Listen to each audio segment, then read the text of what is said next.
À quelques jours du banc des grenouilles rousses, ce ranaculteur de Torp se prépare à 5 semaines d'intense activité. Aujourd'hui, je suis content de ma relevée. C'est la première journée, on a des grenouilles. Donc ouais, je suis content. On va dire que ça commence bien. Nicolas Cudet se considère comme un éleveur de grenouilles. Il a développé son cheptel au fil des années. Mon père a commencé avec 2 ou 3 000 grenouilles. Aujourd'hui, sur cet étang-là, on est à peu près à 50 000 grenouilles. Donc le cheptel s'est développé. Ah, donc le cheptel s'est développé. Donc vous ne considérez pas comme mettant en danger l'espèce? Ah non, en aucun cas je mets en danger l'espèce. Et d'ailleurs, c'est mon revenu. Donc si je mettais mon revenu en danger, ça serait très problématique pour moi et mon entreprise. Le problème, c'est que beaucoup de ranaculteurs s'estiment maltraités par les services de l'État, accusés de faire traîner les demandes de prélèvement et d'accorder des quotas bien trop bas.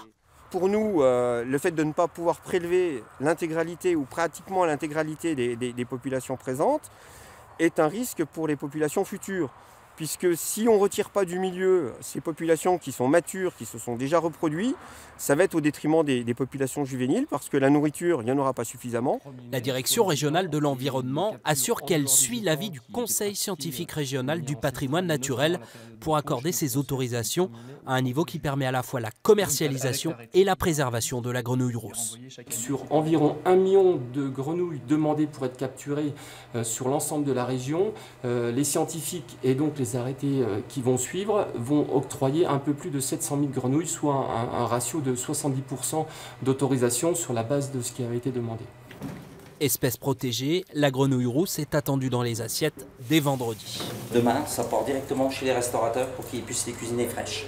Ils les attendent avec impatience, les restaurateurs? Avec beaucoup d'impatience, beaucoup d'impatience. Lancée il y a 2 ans, la nouvelle réglementation devrait permettre aux services de l'État d'encadrer progressivement une activité longtemps restée en partie occulte.